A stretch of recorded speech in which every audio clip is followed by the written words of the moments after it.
Bien, bon, d'abord, moi, comme tous les orateurs de la journée, je veux remercier Dominique Kérouédan d'avoir prévu ce colloque. J'ai participé à de nombreux colloques sur la diplomatie sanitaire à l'étranger. Je me plaignais que dans mon pays, il n'y ait pas ce type de débat. Et Dominique, merci de l'avoir mené. Alors, j'avais préparé quelque chose, mais eu égard à notre président de séance, je crois que je vais complètement changer ce que j'avais prévu. Alors, comme on arrive en fin de journée, peut-être que ça va un petit peu animer les débats. Alors, je croyais qu'on avait un président de séance. Je me suis rendu compte que François Decaillé était plutôt un procureur. Alors d'abord, je vais le remercier parce qu'il dit qu'il y a des gens extrêmement intelligents dans l'industrie pharmaceutique, brillants, et qui donnent une information absolument brillante. Donc je me sens tout à fait flatté. Donc François, je tiens à te remercier de ce que tu as dit. Alors il y a des choses quand même sur lesquelles que j'approuve, hein, puis il faut effectivement stimuler un petit peu le débat. Alors vous savez, moi je dis souvent, il n'y a pas les bons d'un côté et les méchants de l'autre. Il n'y a pas une sorte de complot international, de géopolitique, de l'industrie contre les problèmes de santé. Moi-même, je suis médecin, je suis hospitalier, toujours hospitalier. J'ai créé un certain nombre d'organisations humanitaires et j'avoue que je me sens pas mal à l'aise en tant que vice-président chez Sanofi, chargé de l'accès aux médicaments. Moi je pense que l'industrie, elle peut jouer un rôle, elle doit jouer un rôle.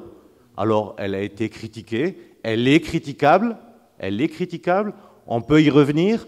J'ai beaucoup aimé la présentation de Pierre Hempelé, avec qui j'ai travaillé à la Pitié-Salpêtrière, sur le sida qui a ouvert effectivement un certain nombre de portes. Alors, il a donné un calendrier.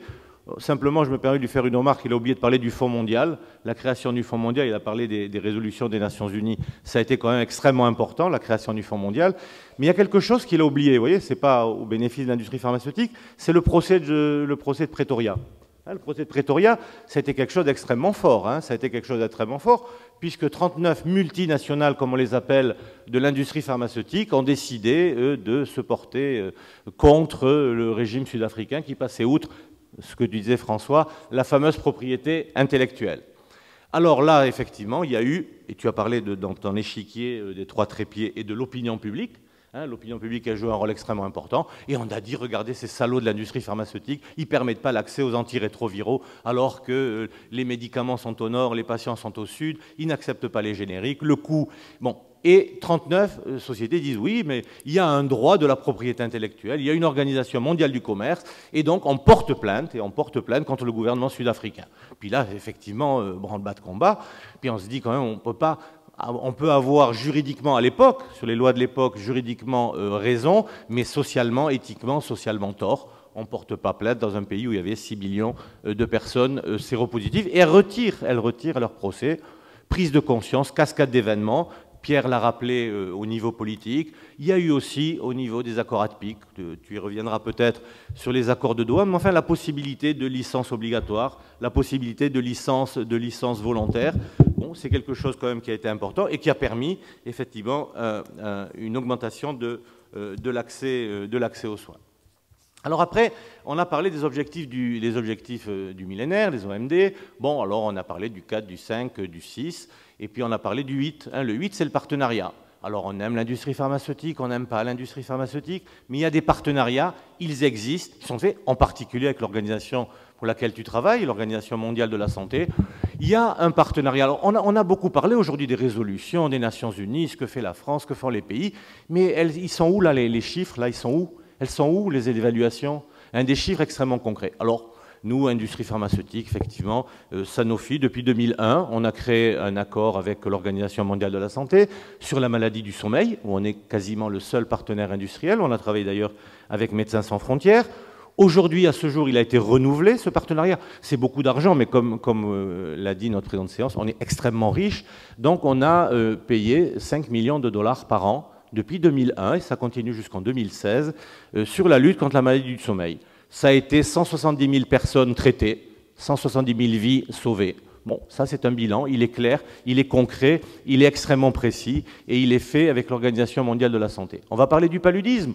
avec nos amis d'INDI qui ne sont pas des vrais amis de l'industrie pharmaceutique, on a développé un médicament contre le paludisme, l'Azac, 200 millions de traitements à un prix sans profit, sans perte. Et je vais revenir tout à l'heure sur la propriété intellectuelle.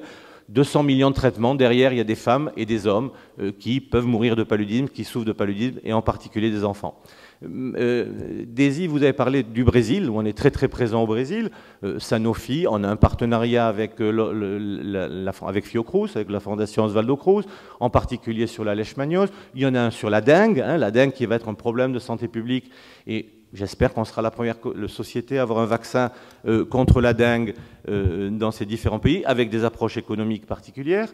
Moi, j'étais il y a 3 semaines au Brésil, il y avait un congrès mondial sur les leishmanioses, et j'en ai profité pour signer encore un accord avec Fiocruz dans le Ceará pour des agents de santé communautaire sur la lutte et le diagnostic de la leishmaniose dans le nord-est brésilien. Alors, on a parlé aussi ce matin, et on en aura parlé cet après-midi, de propriété intellectuelle, de médicaments essentiels. Alors, les médicaments essentiels, il y a une liste de l'OMS, 90% de ces médicaments sont hors brevet, off patent, comme on dit, donc ils sont disponibles, et ce n'est pas un problème de propriété intellectuelle. Par contre, il y a un problème d'accessibilité. Deuxièmement, l'industrie pharmaceutique demain. Alors oui, il y a des questions qui se posent. Je redirai un petit mot tout à l'heure sur l'innovation, mais c'est vrai que la croissance, François, et tout le monde est d'accord, je ne vais pas parler des BRICS, elle viendra du Sud. Elle viendra de l'endroit où il y a le moins d'accès aux médicaments. On dit que 60 à 70% de la population n'a pas accès aux médicaments, mais il faut s'adapter. Il faut adapter aux pays du Sud, et pour s'adapter, c'est une modification du business model, du modèle économique. Alors, peut-être que tu as prononcé tout à l'heure le mot de prix différencié. Mais en tout cas, il faut changer ce modèle économique. Il faut effectivement diminuer les marges, revoir peut-être la propriété intellectuelle, faire du volume. Il n'y a pas des entreprises de générique et des multinationales, parce que les multinationales aujourd'hui, Medley au Brésil, c'est Sanofi ou dans d'autres pays, c'est important. Et donc c'est une politique qui change.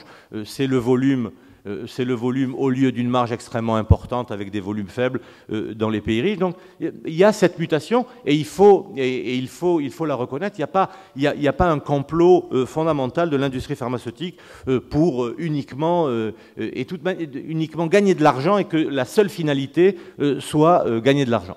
Deuxièmement, quand on regarde ce fossé entre le Nord et le Sud, on aime l'industrie, on n'aime pas l'industrie, mais elle a un savoir-faire qui fait que c'est un partenaire obligatoire.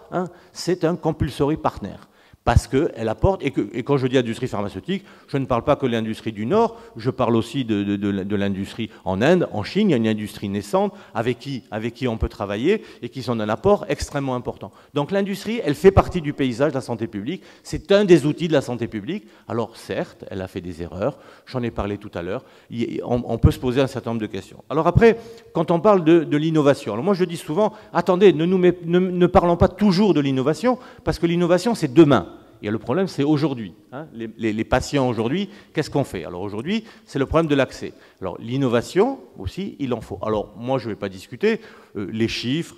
Alors c'est vrai que c'est un chiffre qui est donné, entre 800 millions de dollars et 1 milliard sur le développement. Ce n'est pas pour tous les médicaments, ça dépend dans les pays dans lesquels on fait des essais cliniques. Mais si je prends le vaccin contre la dengue, où c'est des millions de personnes, et en particulier un essai qui est en cours au Brésil, les études cliniques de phase 3 sur le vaccin contre la dengue, elle coûte 400 millions de dollars. Ça, c'est le prix réel, je vous l'apporte. C'est une réalité, je ne parle pas du développement antérieur, de tout ce qui a été fait sur ce vaccin. Et on ne sait pas effectivement si, en bout de course, il y aura une efficacité. Ici, ce vaccin, il va avoir des retombées commerciales.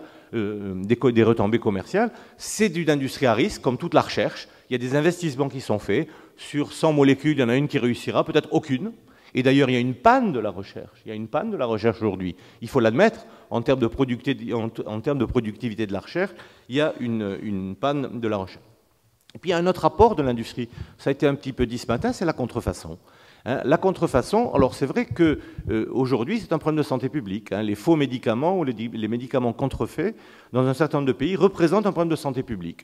Et c'est vrai que les industriels du médicament, aussi les génériqueurs, qu'ils soient indiens, chinois ou les multinationales, c'est vrai qu'en termes de contrôle de qualité, qu'en termes de fabrication de médicaments de qualité, c'est quelque chose d'important. Il n'y a pas qu'un problème de coût, il y a un problème aussi de qualité et d'assurance de cette qualité.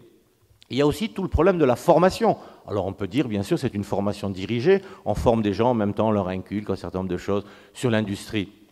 Alors c'est vrai que cette industrie pharmaceutique est une industrie un petit peu à part.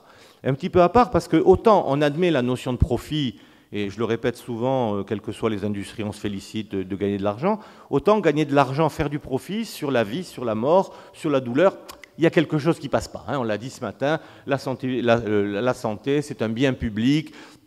Est-ce qu'on peut faire du profit sur un bien public? Alors la santé n'a pas de prix, la santé elle a un coût aussi, et ça c'est une réalité. Donc c'est une industrie un petit peu mal aimée à cause de ça, alors qu'elle peut apporter, et elle a apporté un certain nombre de choses. Donc là aussi, c'est une industrie, si je prends en France, elle est parasitée par des affaires.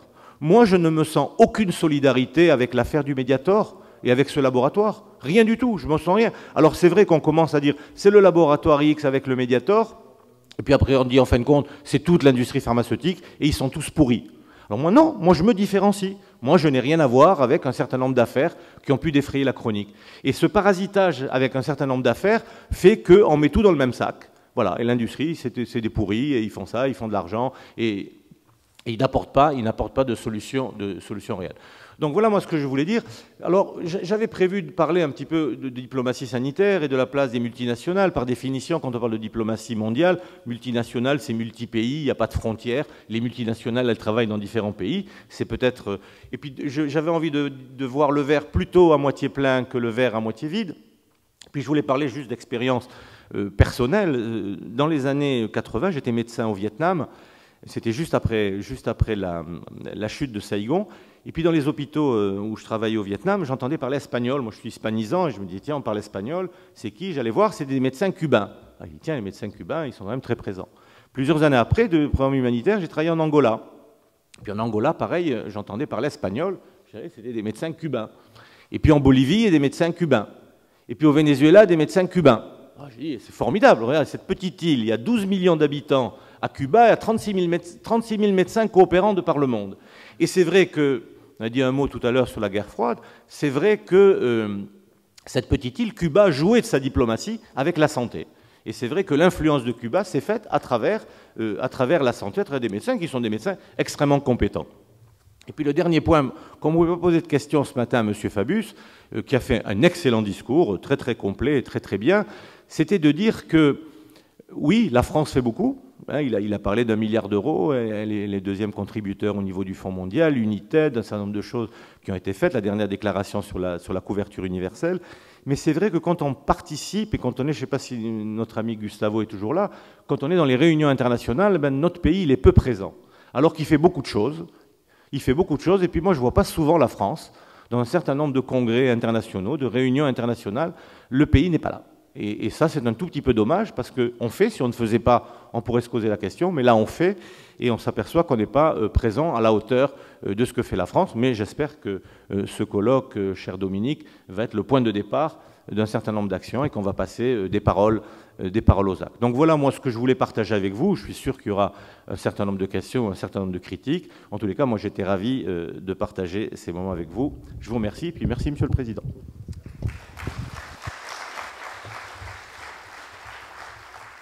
Merci Robert. Et j'espère qu'on va pouvoir continuer à discuter. Il me semble que ça fait... La première fois que j'ai rencontré Robert Sebag, c'était en 1992. Il a été mon professeur au DEA. Donc c'est lui qui m'a appris tout ce que je sais aujourd'hui.